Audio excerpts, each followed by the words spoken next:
Fala aí, turminha boa, fala aí galera, tudo bom com vocês? Tudo na paz?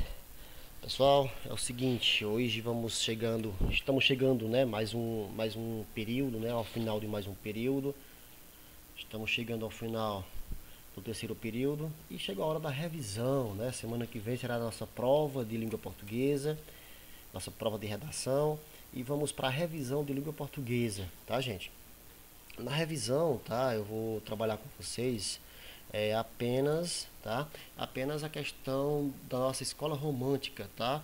Literatura, as três gerações românticas. E quem quiser estudar em casa, eu aconselho que estude, tá? Esse conteúdo está no nosso livro didático da página 40, da página 74 à página 85, tá bom? Então quem quiser estudar em casa, quem quiser, fique à vontade, tá? O critério de vocês, tá bom? Vamos lá, gente. Nosso romantismo, tá? Ele surgiu, né? Foi vindo da Europa, né? Esse estilo de essa escola literária, né? Já estava assim, foi influenciada, né? Pelos europeus que respingou na Europa, já estava acontecendo esses movimentos. E esse movimento também surgiu aqui no Brasil, baseado em alguns acontecimentos europeus, tá? Entre eles, gente, entre eles vou citar para vocês aqui alguns ideais de revolução, tá? E a escola romântica vai vir baseado nisso, né? Um ideal de mudança, de revolução, o povo querendo ascensão no poder. E na Europa, vou citar para vocês aqui, citar três importantes revoluções que influenciaram o Brasil na época. Primeiro, né, a Revolução Religiosa na Inglaterra. Essa Revolução Religiosa na Inglaterra teve como grande marco, né, a Declaração Universal dos Direitos Humanos.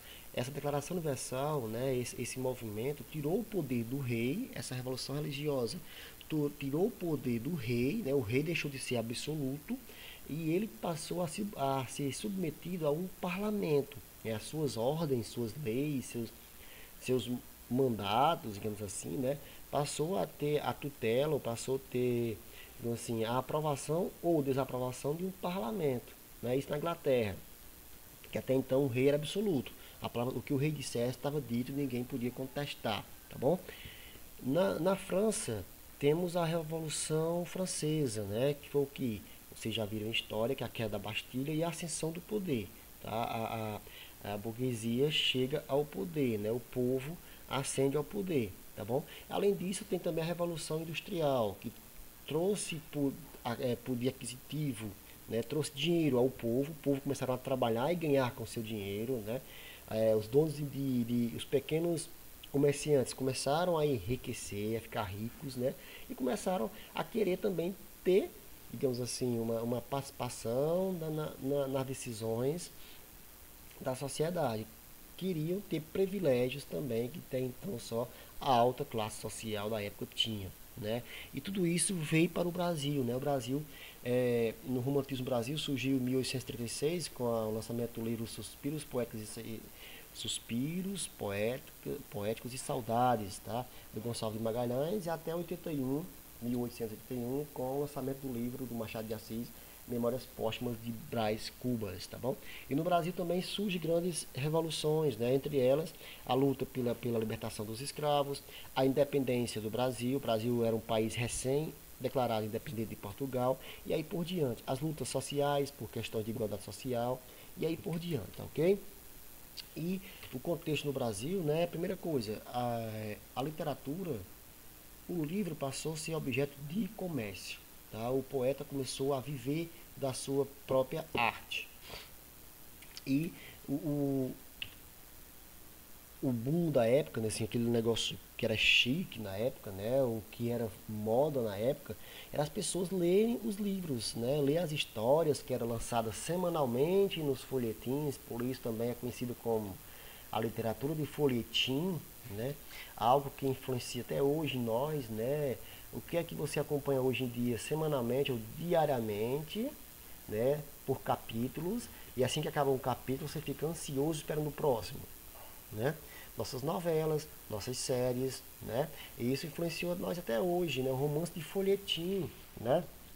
Esse romance, semanalmente, o poeta escrevia, né, o autor escrevia uma parte, um fragmentozinho do livro, tá?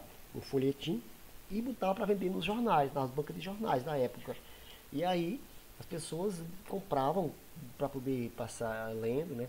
Sobretudo as meninas da época, né? As mocinhas da época que sonhavam com o casamento, sonhavam com o príncipe encantado, né? Que as mulheres da época só pensavam, o sonho dela era se casarem, né? E elas tinham esse hábito de ficar lendo e sonhando, imaginando aquela mocinha do livro, imaginando aquele encontro, imaginando como era eles e tudo mais, tá bom? E aqui as duas imagens icônicas da época, né? A mulher desse cabelão grande lendo um livro aqui, na varanda de sua casa, a outra no jardim lendo um livro, e daí por diante. Outras causas sociais, gente, é o que? A luta pela libertação dos escravos, né? O Brasil era um país escravocrata, né? Um dos últimos do mundo que ainda estava utilizando a mão de obra escrava, né? Nas suas lavouras, tá? E a questão da independência. O Brasil é um país recém-declarado independente, né? E aí por diante, ok? E por fim, tá, gente? A questão do índio, tá? Se o Brasil era um país independente, o Brasil é um país que queria lutar por questões mais nacionais, tá ok, gente? Então o índio é o nosso representante natural, né? O Brasil, o que é que tinha no Brasil antes? O que é uma coisa que é genuinamente brasileira? O índio, né? O índio é da terra, filho da terra, né? Não era, não era fruto da mistura com europeus ou com outros povos, era uma pessoa pura da terra. Então o índio é um personagem importante na nossa literatura romântica, ok? Vamos lá, gente. As características. Quais são as características principais de uma literatura, de um texto romântico, do romantismo no Brasil? Primeira coisa, gente, o subjetivismo. Tá? Esse subjetivismo, gente, é o que? É a ideia de que não há outra realidade além daquela que o poeta, que o sujeito vive. Essa realidade não é realidade, vamos ver que as primeiras gerações românticas, ela não vai falar de uma realidade extra corpórea, digamos assim, do poeta. Tá? É a realidade dele, de si. Tá? Por isso, ele é uma pessoa egocêntrica, que é outra característica, um egocentrismo, um individualismo.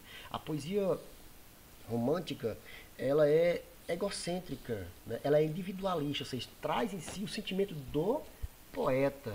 Tá? Olha só, Camões dizia, lá no neoclassicismo, né? O amor é, né? O poeta romântico diz, eu amo, tá? Ou seja, é um cara egocêntrico, um cara que só pensa em si, um cara que está vivendo apenas suas dores, seus sentimentos e pronto. Os outros né, que cuide de sua vida. Ele é uma pessoa totalmente egocêntrica.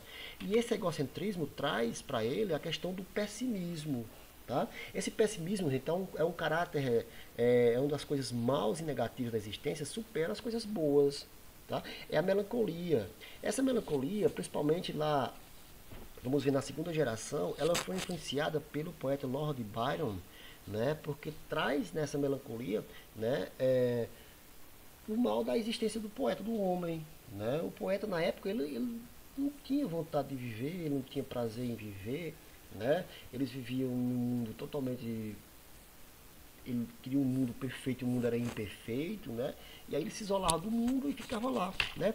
Essa melancolia trouxe para ele a questão do escapismo, porque o tédio de viver, também chamado de mal do século, né, conduz diversas fugas da realidade, ou seja, se o mundo é um mundo péssimo, se eu não estou gostando desse mundo, eu vou tentar fugir dele. E a busca por essa fuga trouxe a chamada mal do século. Por que mal do século? Porque muitas pessoas, tá, gente? Muitas pessoas ficavam depressivas por causa desse pessimismo, tá? Ficavam isoladas e para fugir dessa realidade vivia o quê? No mundo de fantasias. O cara se trancava num quarto e ficava fantasiando. Muitas das vezes ele tinha uma paixão, né, um amor por uma pessoa e achava que esse amor era impossível, essa paixão era impossível, então preferia o quê? Se trancar, não ia atrás desse amor, se trancava e lá começava a escrever, a beber, a fumar e morria, tá? Vivia num mundo de sonhos, né? Sonhos, delírios e muitas das vezes a morte. Muitos desses poetas morreram muito cedo, tá? Esse escapismo, a única forma de escapar dessa realidade, desse sofrimento era o quê? Era tirando a própria vida, né? Cometendo suicídio, tá bom? E aí por diante, tá ok? Mas não foi só isso. Nós também tivemos na nossa poesia romântica grandes lutas sociais. Tivemos também, né? A poesia romântica, o romantismo também se engajou por questões políticas e sociais do século XIX. Principalmente, gente, a terceira geração, né, influenciada pelo poeta, pelo escritor francês Victor Hugo, né? Victor Hugo lutou muito pelas questões sociais, questões de da época, né, de revolução e tudo mais. E essa poesia influenciou esse escritor e sua poesia, claro, né? Seus livros influenciaram muito a terceira geração brasileira, romântica brasileira, tá bom? E essas características dessa poesia é o que? Uma poesia nacionalista, tá? E também tem o nacionalismo. Quando eu falo nacionalismo, gente, é a exaltação dos valores da terra. A poesia romântica ela teve um grande papel que foi o que? Criar no Brasil uma verdadeira identidade nacional. O Brasil ficou independente de Portugal em 1822, tá? 1822. A partir de 1840, né, em 1830 começa no Brasil, 30, né? Começa no Brasil os ideais românticos já, né? Suspiros, Poetas e Saudades começou a ser lançado e tudo mais, já começou os ideais românticos, mas só em 40 é que realmente isso foi ficando mais forte. Tá? Ou seja, o Brasil tinha apenas cerca de 20 anos de independência e precisava criar no Brasil a identidade nacional, ou seja, se livrar daquele estigma de Portugal, de ser um país dependente de Portugal. E essa identidade, né, tanto ela culturalmente como socialmente, né, tudo mais. E para criar essa identidade eu tinha que ir em busca da história, por isso o historicismo também é uma grande característica dessa época, tá? A valorização da cultura popular, né? Se eu quero um país independente, eu buscar uma identidade nacional, eu vou valorizar o quê? A cultura do meu povo, né? O folclore, né? Eu vou começar a fazer registro das narrativas orais. Até então, o que é narrativas orais? Histórias contadas de boca em boca, nas aldeias, dos índios, nos guetos da cidade, né? Naquelas classes menos favorecidas, em que eles não sabiam ler, não sabiam escrever. Então, essa narrativa oral ia passando de geração em geração. E, é claro, também as canções populares, tá? Ou seja, o que era genuinamente brasileiro. As narrativas, as canções, a cultura do meu povo e tudo mais, tá? Com isso, se eu for buscar na história do Brasil, vamos deparar, claro, sem sombra de dúvida, com o índio. E o indianismo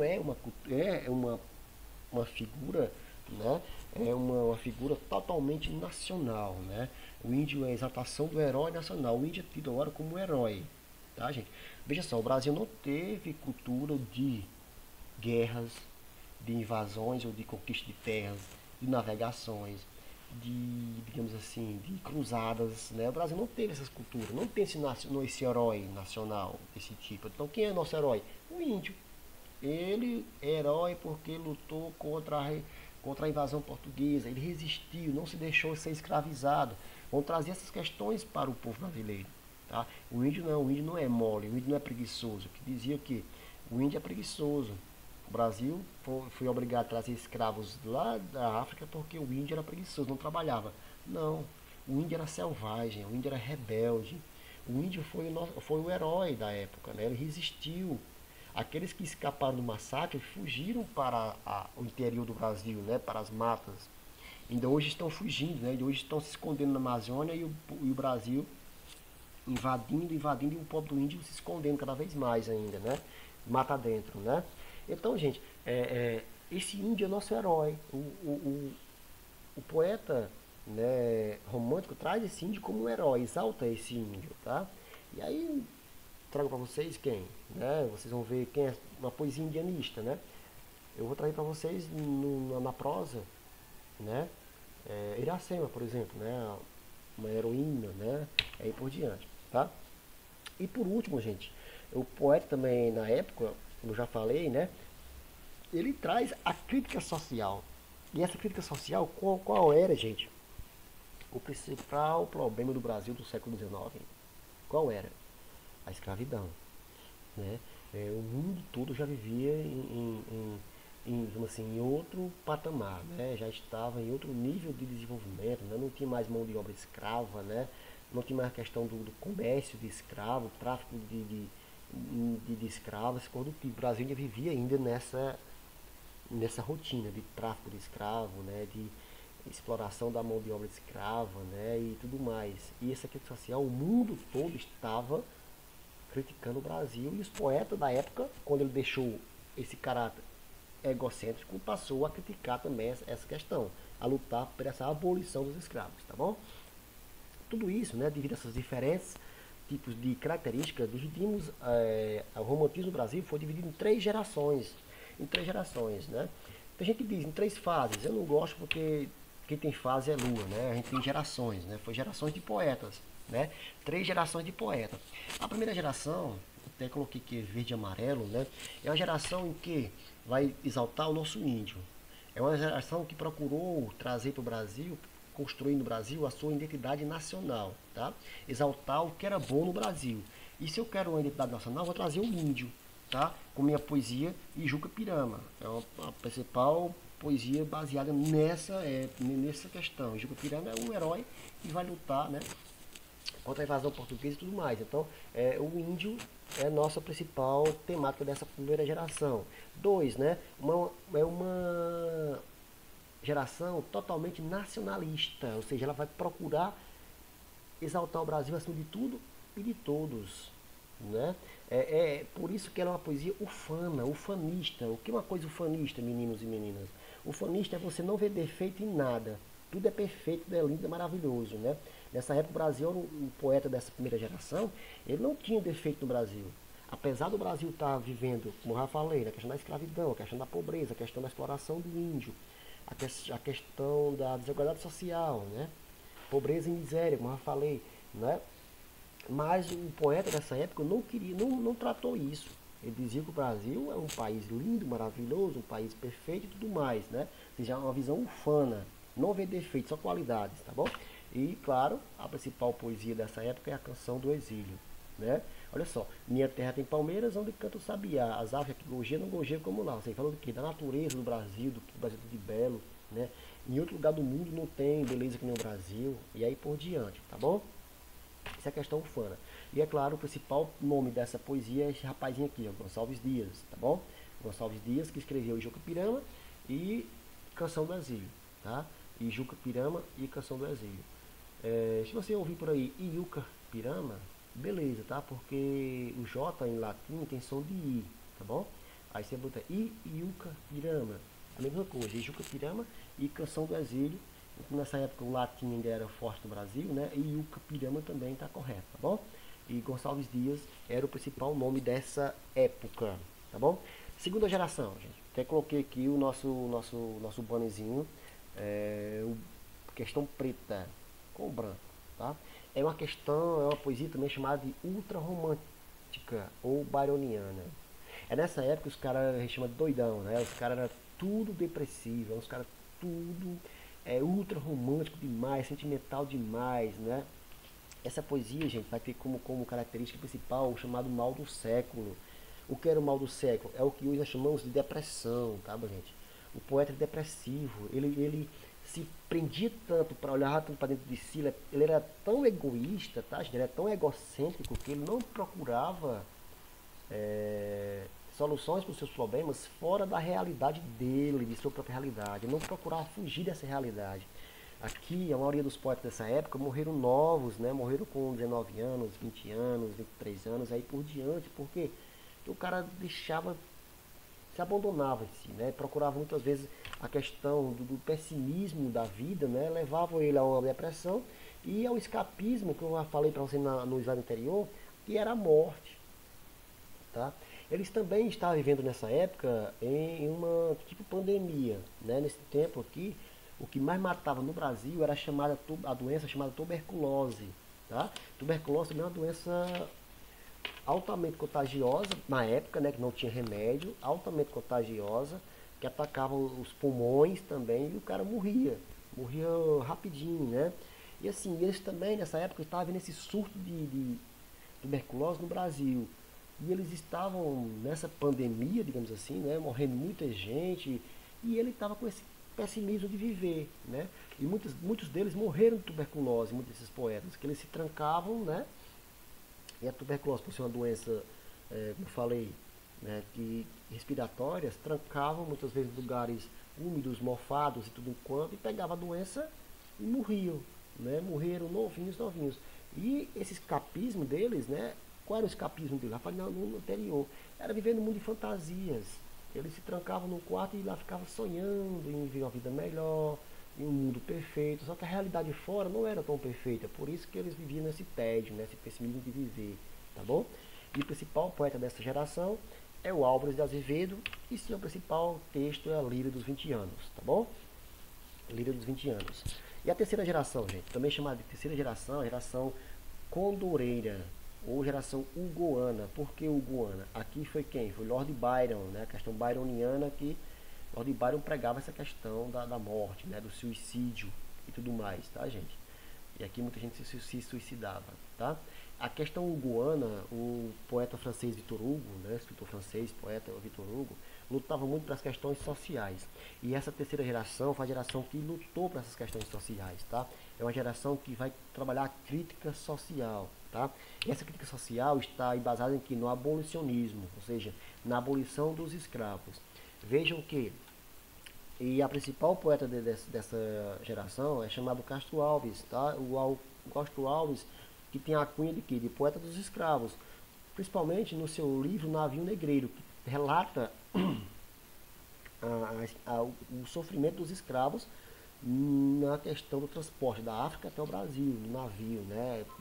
Uma poesia altamente icônica na época e até hoje é um grande, grande, grande livro da nossa literatura, grande produção da nossa literatura.